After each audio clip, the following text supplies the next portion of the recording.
شیعہ روایت کے مطابق حضرت جعفر صادق رحمۃ اللہ علیہ نے اپنے دور میں اپنے بڑے بیٹے اسماعیل بن شیعہ روایت کے مطابق اس جاہل کو ہمارا چیلنج ہے، ثابت کر دے شیعہ روایت ہے، ثابت کر دے شیعہ روایت ہے۔ اپنی جیب سے بات کرنا، تہمت لگانا تو آسان کام ہے، تہمت لگا، انبیاء کے اوپر تہمتیں نہیں لگائی گئی۔ اعوذ باللہ من الشیطان الرجیم، بسم اللہ الرحمن الرحیم۔ تمام ناظرین کی خدمت میں السلام علیکم ورحمۃ اللہ۔ ناظرین، ایک بندہ گفتگو کر رہا ہے، بسم اللہ الرحمن الرحیم۔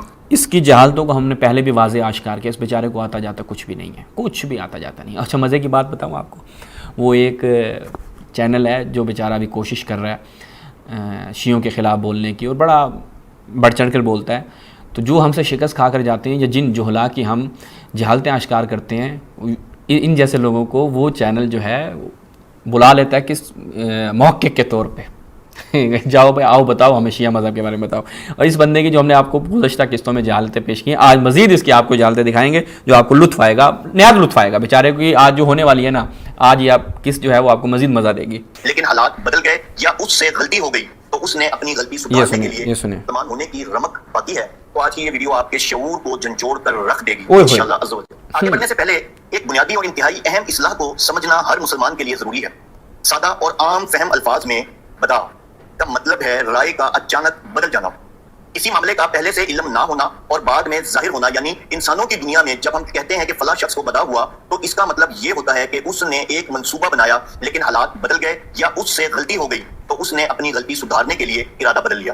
اب اس عقیدے کو جب ذات باری تعالیٰ پر لاگو کیا جاتا ہے تو ان کا دعویٰ یہ بنتا ہے کہ اللہ عز و جل نے کائنات کے کسی معاملے میں پہلے ایک فیصلہ فرما دیا، لیکن بعد میں نعوذ باللہ من ذالک اللہ کو اپنی غلطی کا احساس ہوا یا کوئی اب جو اس نے بدا کی تعریف کی ہے جیب سے، حضرت ابو ہریرہ صاحب کی طرح، بہتر تھا کہ روایات پڑھتا اور اس کے متعلق وَيُثْبِتُ يَمْحُ اللَّهُ مَا يَشَاءُ وَيُثْبِتُ وَعِندَهُ أُمُّ الْكِتَابِ۔ خدا جس چیز کو چاہتا ہے محو کر دیتا ہے اور جس چیز کو چاہتا ہے اس کو ثابت رکھتا ہے، اور ام الکتاب جو ہے وہ اسی کے پاس ہے، خداوند متعال کے پاس۔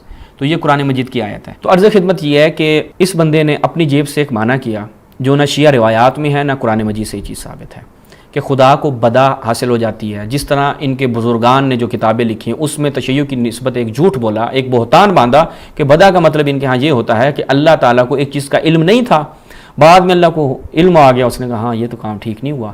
اب ہم ایک چیز پوچھتے ہیں کہ تشیع کے ہاں جو بدا ہے، میں پہلے عرض کر دوں پھر ان سے ایک سوال کرتے ہیں۔ تشیع کے ہاں جو بدا ہے، تکوینی امور میں بدا بالکل ویسے ہی ہے جیسے تشریعی امور میں نسخ ہے۔ مثلا قرآن مجید میں بہت سی آیات جو ہیں، ان کے ہاں بھی الاتقان سیوطی صاحب نے ایک پورا باب باندھا منسوخ آیات کے متعلق اور ان کے علماء کے نظریات، کہ مثلا اللہ تعالیٰ نے ایک حکم دیتا ہے، اس کے بعد اس حکم کو نسخ کر دیتا ہے۔ تو کیا مطلب ہے کہ کیا اللہ کے علم میں نہیں تھا یہ کام اس طریقے سے ہوگا یا نہیں ہوگا؟ تو اس کا کیا مطلب ہے کہ اللہ کو احساس ہو گیا اوہو یہ تو میں نے غلط کیا، چلو اس کو نسخ کر دیتے ہیں۔ نسخ اور منسوخ کا کیا مطلب ہے؟ یعنی ایک حکم کا نسخ کرنا، اس کا کیا مطلب ہے؟ اللہ کو احساس ہو گیا اپنی غلطی کا، یار یہ میں نے کیا حکم دے دیا تھا، وہ تو غلط کیا میں نے۔ اس کا تعلق لوگوں سے ہے، لوگوں کی امور سے ہے، نہ کہ اللہ کے علم سے۔ اللہ کے علم میں ہے، چونکہ ان لوگوں نے نہ اس چیز کو سمجھا ہے، نہ اس چیز کو پڑھا ہے، نہ شیعہ روایات کو پڑھا ہے، نہ قرآن مجید کی آیات کو سمجھا ہے۔ صرف اور صرف جو احسان اللہ ظہیر نے لکھ دیا یا اور وہابی مولویوں نے اپنی کتابوں میں لکھ دیا کہ شیعوں کے ہاں بدا کا عقیدہ یہ ہے کہ جناب یہ اللہ کی نسبت جہل کی دیتے ہیں اور کہتے ہیں کہ اللہ کے علم میں ایک چیز نہیں تھی، بعد میں اللہ تعالیٰ کے علم میں آ گئی، یا اللہ تعالیٰ ایک کام پہ پشیمان ہوا اور وہ اللہ تعالیٰ نے کہا چلو یہ تو میں اس کو ٹھیک کرتا ہوں، تو وہ اللہ تعالیٰ ٹھیک کر دیتا ہے۔ اور اب دیکھیں اس کے اوپر کئی جھوٹی چیزیں بیان کریں۔ یہی بات اللہ کے سامنے کھلی جو پہلے اس کے علم میں نہ تھی، استغفر اللہ معاذ اللہ، اور پھر اس نے اپنا ارادہ اور حکم بدل دیا۔ میرے بھائیوں اور بہنوں، یہ عقیدہ براہ راست اللہ عز و جل کی صفت علیم، خبیر اور قدیر پر ایسا سیدھا حملہ ہے جو اللہ کی شان الوہیت کو انسانوں جیسی ناقص اور محتاج ذات بنا کر کھڑا کر دیتا ہے۔ اب آپ لوگ سوچ رہے ہوں گے کہ خرم سلیم جعفری اتنے بڑے اور سنگین دعوے کس بنیاد پر کر رہا ہے؟ کیا واقعی کسی دینی کتاب میں اسلام کا نام لینے والوں کی تحریر میں ایسا صریح کفر لکھا ہو سکتا ہے؟ تو جناب اب اپنے شک و شبہات کو دور کیجئے، آنکھیں کھولیے اور تلخ حقیقت اپنی نظروں سے ملاحظہ فرمائیے۔ یہ آپ کے سامنے اس وقت شیعہ مذہب کی وہ کتاب ہے جسے وہ کہتے ہیں کہ یہ قرآن کی طرح وحی کا درجہ رکھتی ہے۔ آپ اصول کافی کی جلد نمبر 1 نکالیے اور باب نمبر 101 پر آ جائیے۔ اس باب کا عنوان ہی ایسا ہے جو کسی بھی با ایمان شخص کے ہوش اڑانے کے لیے کافی ہے، جس میں ائمہ کے علم کو انبیاء کرام علیہ السلام کے برابر بلکہ ان سے بڑھانے کی ناکام کوشش کی گئی ہے۔ اس روایت کے الفاظ غور سے سنیے اور ذہن کے دریچے کھول کر تدبر کیجیے۔ یہاں حضرت جعفر صادق رحمۃ اللہ علیہ کی طرف سے منسوب کر کے لکھا گیا ہے ان للہ تبارک و تعالی علمین، ترجمہ بے شک اللہ تبارک و تعالیٰ کے پاس دو قسم کے علم ہیں، ایک علم وہ ہے جو اس نے اپنے فرشتوں اور انبیاء کو بتا دیا، اور دوسرا علم وہ ہے جو اللہ نے اپنے غیب کے خزانے میں اپنے پاس چھپا کر رکھا۔ اور آگے سنیے اصل دھماکہ اور کفر کی اصل جڑ اگلے جملے میں ہے، ذرا غور سے سننا، فَإِذَا بَدَا لِلَّهِ فِي شَيْءٍ مِّنْهُ أَعْلَمَ ذَلِكَ، ترجمہ بس جب اللہ کو کسی معاملے میں بدا ہوتا ہے، یعنی وہ اپنا ارادہ بدلتا ہے یا اسے کوئی نئی بات سوچتی ہے، تو وہ اس کی اطلاع ہمیں یعنی آئمہ کو دیتا ہے۔ استغفر اللہ معاذ اللہ، استغفر اللہ معاذ اللہ۔ ناظرین گرامی، ذرا ٹھنڈے دل اور بیدار مغز کے ساتھ اس ایک جملے کا پوسٹ مارٹم کیجیے۔ اس ایک سطر نے اسلام کی دو مضبوط ترین بنیادوں کو زمین بوس کرنے کی کوشش کی ہے۔ استغفر اللہ معاذ اللہ۔ پہلا بار توحید باری تعالیٰ پر زہریلا حملہ، یہ کہنا کہ اللہ کو بدا ہوا، اس کا سیدھا اور صاف مطلب یہ ہے کہ معاذ اللہ رب العزت کو پہلے اس بات کا علم ہی نہیں تھا، یا اللہ عز و جل نے نعوذ باللہ فیصلہ غلط کیا تھا جسے حالات کے بدلنے پر بعد میں درست کرنا پڑا۔ اللہ اکبر، استغفر اللہ۔ کیا یہ وہی رب العالمین ہے جس کے بارے میں سورہ ملک اور سورہ بقرہ میں قرآن پکار کر اب یہ جو پھر اس نے ایک بات کی کہ جی اللہ تعالیٰ کے علم میں ایک چیز نہیں تھی، بھائی یہ کہاں لکھا ہوا ہے؟ ہمیں تو پتہ چلے نا کہ یہ جو چیز تم بیان کر رہے ہو یہ کہاں پہ ہے، ہم دیکھ لیتے پھر ہم کہتے۔ اب میں آپ کی خدمت میں شیخ طوسی علیہ رحمہ کی کتاب سے ایک عبارت لے کے آتا ہوں، ذرا ملاحظہ کیجیے۔ یہ دیکھیں اب بدا کے حوالے سے کیا بیان کر رہے ہیں کہ والوجہ فی هذه الاخبار ما قدمنا ذکرہ من تغیر المصلحہ فیہ واقتضائها تاخیر الامر الى وقت آخر علی ما بیناہ دون ظہورہ الامر لہ تعالی۔ یعنی یہ بالکل وہی بات ہے جو ہم نے پہلے بیان کی کہ ایک مصلحت کے تحت کسی چیز، یعنی اس وقت مصلحت نہیں تھی کہ اس چیز کو ظاہر کیا جائے، بعد میں اس کو یعنی اس امر کو مؤخر کر دیا جاتا ہے ایک اور وقت کے لیے، اس وقت اس کو ظاہر کیا جاتا ہے۔ اس کا مطلب یہ نہیں ہے دون ظہور الامر لہ تعالیٰ کہ اللہ کے لیے آپ کہیں کہ اللہ کے لیے اب ظاہر ہوا ہے، یعنی یہ خود ہمارے علماء نے وضاحتیں بھی کی ہیں، بتلایا بھی ہے کہ ہمارا نظریہ اس حوالے سے کیا ہے، اور روایات میں بھی یہی چیز ہے۔ اچھا، اور کہا فَإِنَّ لَا نَقُولُ بِهِ، ہم اس بارے میں نہیں کہتے، وَلَا نَجْوِدُهُ، ہم اس کو جائز بھی نہیں سمجھتے اللہ تعالیٰ کی نسبت کہ ہم کہیں کہ اللہ تعالیٰ کے لیے ایک چیز اس وقت ظاہر ہوئی، پہلے وہ ظاہر نہیں تھی، ہم اس چیز کو جائز سمجھتے ہیں نہ ہم یہ کہتے ہیں۔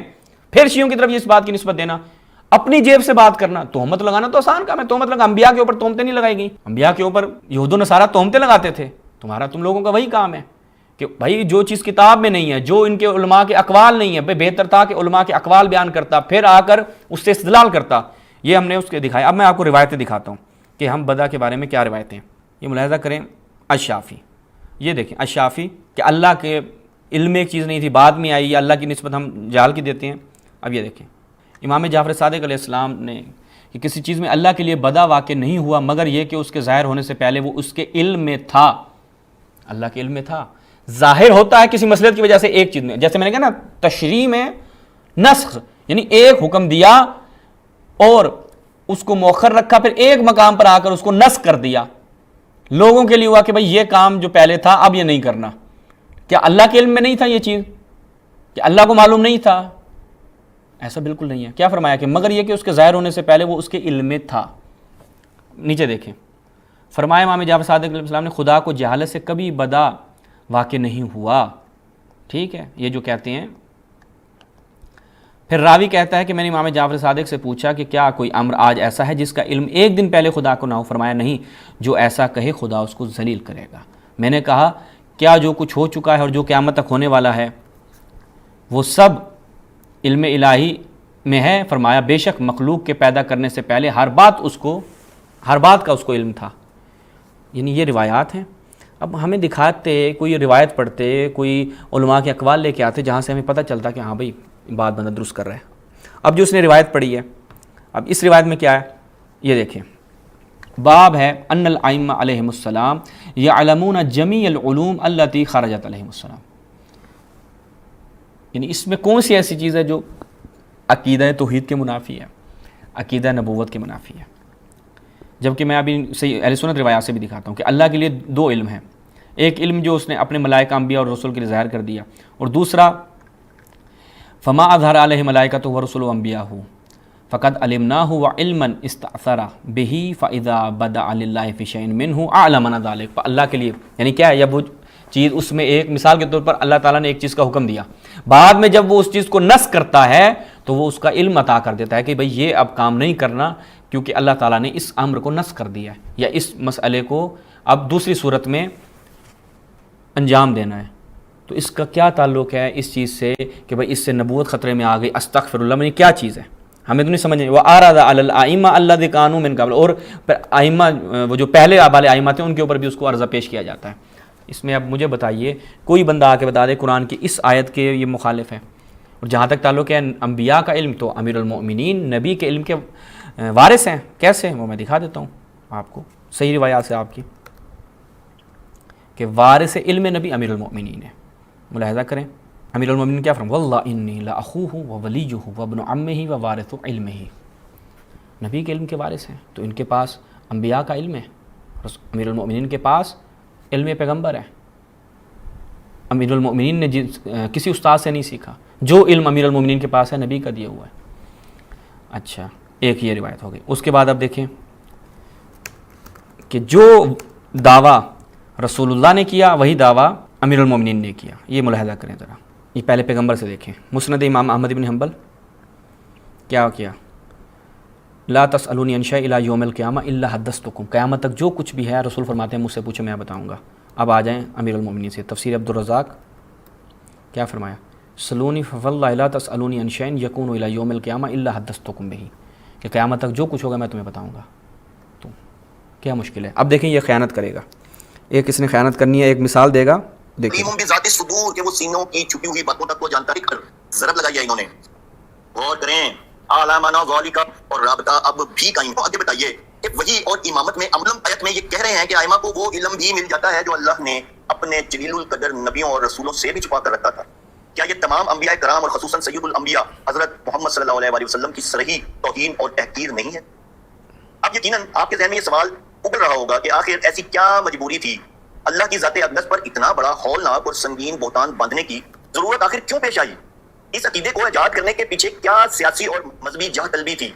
تو اس کی اصل حقیقت ان کے اپنے ہی مانے ہوئے جلیل القدر مورخ نوبختی نے اپنی مشہور زمانہ کتاب میں بیان کر دی ہے. ذرا یہ ہسٹوریکل پس منظر سنیں. شیعہ روایت کے مطابق حضرت جعفر صادق رحمۃ اللہ علیہ نے اپنے دور میں اپنے بڑے بیٹے اسماعیل بن شیعہ روایت کے مطابق، اس جاہل کو ہمارا چیلنج ہے، ثابت کر دے شیعہ روایت ہے، ثابت کر دے شیعہ روایت ہے. کو اپنے بعد امامت کے لیے نامزد یعنی کہ اپوائنٹ فرمایا تھا کہ میرے بعد امامت کا منصب انہیں ملے گا. لیکن ہوا یہ کہ اسماعیل کا انتقال حضرت جعفر صادق رحمۃ اللہ علیہ کی زندگی میں ہی ہو گیا. اس غیر متوقع موت پر ان کے پیروکاروں اور لوگوں نے شدید اعتراض کیا کہ حضرت آپ نے تو فرمایا تھا کہ اسماعیل ہمارے اگلے امام ہوں گے، کیا آپ کو اپنے بیٹے کی اچانک وفات کا علم نہ تھا؟ تو اس تاریخی رسوائی اور جھوٹ سے بچنے کے لیے یہ عجیب و غریب عقیدہ گھڑ لیا گیا کہ معاذ اللہ صرف مجھے ہی نہیں بلکہ اللہ عز و جل کو بھی پہلے سے علم نہ تھا. استغفر اللہ معاذ اللہ. اللہ تعالیٰ کو اسماعیل کی وفات کے بعد بدع یعنی علم واد الجہل، پہلے جہالت تھی، بعد میں جس کو بولنا نہیں آتا یہ بھی شیعوں پہ آ کے، شیعوں کی کیا مظلومیت ہے؟ علم ہوا.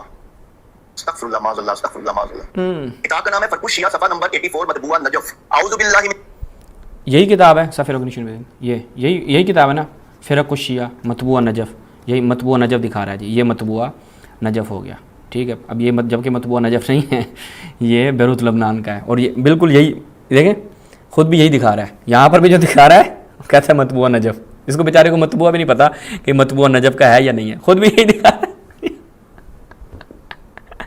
جس بیچارے کو مطبوعہ بھی سمجھ نہ دکھا، اتنی اہم چیز نہیں. آگے چلیں. نقل کفر نباشت. مقصد اور منطق یہ تراشی گئی کہ نعوذ باللہ اللہ تعالیٰ کا بھی یہی ارادہ تھا کہ اسماعیل بن جعفر ہی امام بنیں گے، اور اللہ نے یہ حکم دیا تھا کہ اسماعیل کی امامت کا اعلان کر دیا جائے. لیکن جب اسماعیل فوت ہو گئے تو اللہ عز و جل کو بعد میں پتا چلا کہ معاذ اللہ میرا فیصلہ غلط تھا. تاریخی چیز نوٹ کریں، یہاں سے اسماعیلیوں اور شیعہ اثنا اشیاء کے درمیان تاریخی تفرقہ پیدا ہوا. اب جو یہ پیش کر رہا ہے اسکرین پر فرق الشیعہ سے، میں آپ کو دکھاتا ہوں. یہ صفحہ نمبر دیکھیے کیا ہے جی، کہتا ہے شیعہ کے ہاں روایت ہے، جبکہ یہاں پر فرق الشیعہ میں کیا، الغالیہ فی جعفر ابن محمد، القرامتہ البہیسیہ الارزاقہ من الخوارج، ازراقہ من الخوارج، یعنی ان کا عقیدہ ہے کہ وہ صنوف الغالیہ افترقوا بعدہ علی مقالات کثیرہ واختلفوا ما فی ید سلف اصحابہم ومذاہبہم فقالت فرقۃ منہم. ان میں سے ایک فرقہ کیا تھا، وہ کہتا تھا جعفر ابن محمد جو ہیں وہ آگے چلیں، ان کے بارے میں یہ یہاں پہ بیان کریں. اب یہ کن کا عقیدہ بیان کیا جا رہا ہے؟ غالیہ، جو امام جعفر ابن محمد کے بارے میں جنہوں نے غلو کیا. اب یہاں یہ آ کے بیان کرتے ہیں، ٹھیک ہے، وَزَعَمُوا، اور یہ لوگ اس چیز کا گمان کرتے ہیں کہ ان نبی انقطعت عنہ الرسالہ فی حیاتہ فی اليوم الذی امر فیہ بنصب علی ابن ابی طالب، کہ رسول اللہ سے جو ہے وہ ان کی زندگی میں ہی نبوت کٹ گئی تھی. پھر آگے دیکھیں، وَزَعَمُوا ان محمد ابن اسماعیل حی لم یمت، کہ ان لوگوں کا گمان ہے، یعنی ان فرقہ باطلہ، چونکہ یہ فرقوں کی کتاب ہے، اس میں یہ بتا رہے ہیں کہ اس فرقے کا یہ عقیدہ ہے جس کو کہہ رہا ہے شیعہ روایت ہے. یہ اس بندے کی جہالت ہے اور خیانت بھی ہے. ہم کہتے ہیں خیانت تو نہیں ہوگی، کیوں؟ چونکہ اس بندے کو پتہ نہیں تھا اس چیز کا، یہ جاہل آدمی ہے، اس کو جو دے دیتے ہیں وہ اگلا جا کے یہ بیان کر دیتا ہے. ٹھیک ہے، اب یہ کہاں سے شیعوں کی ہے؟ زعموا ان محمد ابن اسماعیل حی لا یموت وانہ فی بلاد الروم وانہ القائم المہدی. پھر وہ معنی القائم لکھتے ہیں کہ وہ رسالہ شریعت جدیدہ کے ساتھ آئے گا، محمد کی شریعت نسخ ہو جائے گی. اور ان محمد ابن اسماعیل من الاولی العزم واولی العزم عندهم سبعہ، نوح، ابراہیم، موسیٰ، عیسیٰ، محمد علی اور محمد بن اسماعیل. ٹھیک ہے، تو یہ بات ہو رہی ہے کہ جناب پھر ان کو بدع حاصل ہو گئی وغیرہ وغیرہ. یہ یہاں اس فرقے کا یہ عقیدہ ہے. اور اسی چیز کو شیخ صدوق علیہ الرحمہ نے کمال الدین میں بھی زیدیہ کا نظریہ کہہ کے رد کیا ہے. اسی چیز کو خیلی ممنون، اسی چیز کو شیخ، میں اگر وہ مجھے مل جائے عبارت تو میں آپ کے لیے لے کر آتا ہوں کہ زیدیہ کیا کہتے ہیں. یعنی زیدیہ کا نظریہ کہہ کر شیخ صدوق علیہ الرحمہ کمال الدین میں اس نظریے کو رد کرتے ہیں. وہ بھی میں آپ کو لگے ہاتھ دکھا دیتا ہوں کہ قالت زیدیہ، اور یہ کہتے ہیں شیعوں کا یہ نظریہ ہے. بھائی زیدی جو ہیں وہ کب سے جو ہے وہ شیعہ اثنا عشریہ ہمارے ہاں تو نہایت مذمت ہے ان کی. البتہ اس بندے کو چونکہ نہ پڑھا لکھا ہے، صرف شیعوں کے خلاف اس کو انٹرنیٹ سے کوئی حوالے دے دیتے ہیں، یا وہ جو کمیونٹی ناسمیوں کی کمیونٹی ہے اس بیچارے کو دیتی ہے بنا کے حوالے، تو یہ جا کے پڑھ دیتا ہے. یہ ملاحظہ کریں. کہتے ہیں زیدیہ کا ایک اور اعتراض، قالت زیدیہ. کون زیدیہ کہتے ہیں؟ اگر نظوم اشکنیت. اور اس کے ذریعے وہ کیا کہتے ہیں؟ امامیہ کے دعوے کی تکذیب کرتے ہیں. کس وجہ سے؟ انہم زعموا ان جعفر بن محمد علیہ السلام نص لہم علی اسماعیل، اسماعیل کے حوالے سے نص بیان کی تھی. واشار الیہ فی حیاتہ ثم ان اسماعیل مات فی حیاتہ فقال ما بدا للہ فی شیء کما بدا لہ فی اسماعیل ابنی. یہ جو پڑھ رہا تھا زیدیہ کا وہ لے کر آتے ہیں، اور اس کے بعد پھر یہ جواب دیتے ہیں ان کو. شیخ صدوق علیہ الرحمہ زیدیہ کا رد کرتے ہیں اس مسئلے کے اوپر.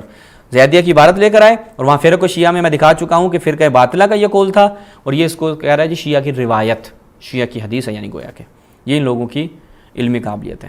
تو اسی پہ ہم اکتفا کرتے ہیں، اور اس موصوف کی مسلسل ہم جو جہالتیں آپ کے سامنے رکھ رہے ہیں. البتہ یہ لوگ ڈیٹ ہیں، یہ اس طرح چلتے رہیں گے. انہوں نے کہا کہ ٹھیک ہے نیٹ کے اوپر آ رہے ہیں، لوگ سن رہے ہیں، موجیں لگی ہوئی ہیں، لیکن ان کے ذریعے سے ان لوگوں کی جہالتیں، اور ممکن ہے یہ اعتراضات کہیں آگے بھی پھیلتے ہیں، چونکہ نسلاً بعد نسلاً یہی اعتراضات جو ہیں وہ یہ لوگ کرتے آ رہے ہیں. تو ہم اسی وجہ سے اس بندے سے قطع نظر ہم چاہتے ہیں کہ یہ اعتراضات ایک عام بندے تک جاتے ہیں، تو عام بندہ جو ہے وہ شبہ کا شکار ہو جاتا ہے، مشوش ہو جاتا ہے. فقط اس کے لیے ہم ان کے چونکہ کتابیں دکھا رہے ہوتے ہیں وغیرہ وغیرہ، لوگوں کو تو نہیں پتہ، ان کے پاس یہ کتابیں بھی نہیں ہیں، تو فقط ان عام اور سادہ افراد جو ان کے دھوکے میں نہ آئیں، ان کے لیے ہم ایسے افراد کا جواب دے رہے ہیں جو ہمارے لیے بہت سخت ہے. ایسے جہلا کا جواب دینا واقعی سخت ہے، ٹائم لگتا ہے باقی معاملات، لیکن مومنین کے لیے کہ خداوند متعال ہماری اس کاوش کو اپنی بارگاہ میں شرف قبولیت عطا فرمائے. آپ سب سے دعا کی درخواست ہے. ابو عماد بھائی کے لیے حتماً جب بھی میری ویڈیو دیکھیں ایک فاتحہ ضرور پڑھ دیا کریں. اتنی فقط آپ سے درخواست ہے. ہماری جو بھی محنت ہے اس کا اجر جو ہے وہ عند اللہ محفوظ ہے، ائمہ اہل بیت کے ہم محفوظ ہیں، جناب سیدہ کے ہم محفوظ ہے. لیکن جو چیز آپ سے ہم درخواست کرتے ہیں وہ یہی کہ جب بھی میری ویڈیو دیکھیں اور آپ کو پسند آ جائے اور آپ مطمئن ہو جائیں ہمارے اس دلالات سے، تو دعا بھی کر دیا کریں، اور ساتھ میں میرے بھائی ابو عماد کے لیے حتماً فاتحہ بھی پڑھ دیا کریں. السلام علیکم ورحمۃ اللہ.